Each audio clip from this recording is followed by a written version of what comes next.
Ya, kita lanjutkan soal pembahasan larutan elektrolit dan asam basa kimia SMA. Nomor 3, dari percobaan daya hantar listrik beberapa larutan dalam air diperoleh data berikutnya. Larutan P, nyala lampu menyala, gelembung gasnya banyak. Larutan Q tidak menyala dan gelembung gas tidak ada. Larutan R, lampu menyala dan gelembung gas banyak.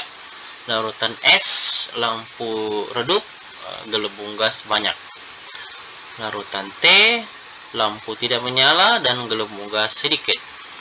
Pernyataan berikut yang benar adalah pilihan A, itu P elektrolit lemah, Q non elektrolit, R elektrolit lemah,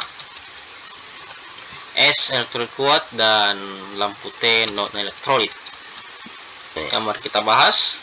Tapi sebelumnya tekan tombol like, subscribe, post, and share. Nyalakan tanda loncengnya agar setiap video baru kami upload Anda duluan yang tahu. Ya, berdasarkan tabel berikut, ya, kita tampilkan tabel perbedaan larutan elektrolit dan non elektrolit seperti ini. Ya, larutan elektrolit terbagi dua, kuat dan lemah, sedangkan non elektrolit. Larutan elektrolit kuat itu dapat mengantarkan listrik, kalau larutan elektrolit lemah dapat mengantarkan listrik juga. Namun larutan non elektrolit itu tidak dapat mengantarkan arus listrik. Ya. Terus kalau larutan elektrolit kuat itu menimbulkan nyala lampu pada alat uji daya hantar listrik larutan. Kalau elektrolit lemah menimbulkan nyala lampu redup atau bisa tidak menyala pada alat uji daya hantar listrik larutan. Kalau larutan non elektrolit itu tidak menimbulkan nyala lampu pada alat uji daya hantar listrik. Lanjut, larutan elektrolit kuat itu menghasilkan gelembung gas pada alat uji yang banyak. Kalau elektrolit lemah menghasilkan gelembung gas pada alat uji elektrolit. Kalau non elektrolit itu tidak menghasilkan gelembung gas pada alat uji elektrolit. Selanjutnya, elektrolit kuat itu adalah ketika dilarutkan dalam air, larutan elektrolit terurai menjadi ion. Kalau elektrolit lemah, ketika dilarutkan dalam air, larutan elektrolit terurai menjadi ion. Dan kalau dia larutan non elektrolit, ketika dilarutkan dalam air, larutan non elektrolit terurai menjadi molekul. Lanjut.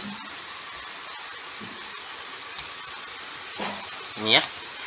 Ketika dilarutkan dalam air, elektrolit kuat akan terdisosiasi secara sempurna. Sedangkan pada elektrolit lemah ketika dilarutkan dalam air akan terdisosiasi secara sebagian. Kalau dia larutan non elektrolit, ketika dilarutkan dalam air tidak akan disosiasi ya, itu ya. Selanjutnya, jika elektrolit kuat itu merupakan senyawa ionik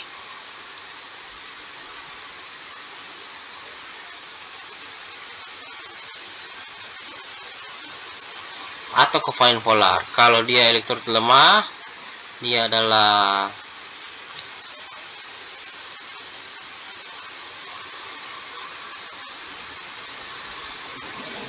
merupakan senyawa ionik atau kovalen polar. Kalau larutan non elektrolit itu merupakan senyawa kovalen non polar. Jadi larutan P termasuk larutan elektrolit kuat karena lampunya menyala dan banyak gelembung gas.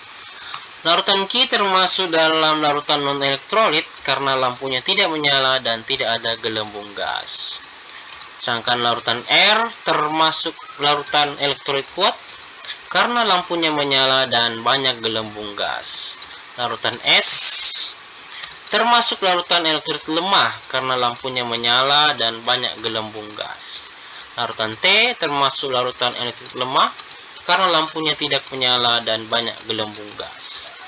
Oleh karena itu, maka jawaban yang tepat adalah bagian B, larutan Q non elektrolit.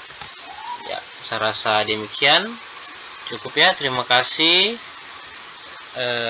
Sampai jumpa lagi di video-video kami berikutnya. Selamat belajar dan dukung terus dengan cara menekan tombol like, subscribe, post and share, nyalakan tombol lonceng agar setiap video baru yang kami upload Anda dunia yang tahu, dan salam sukses selalu. Amin.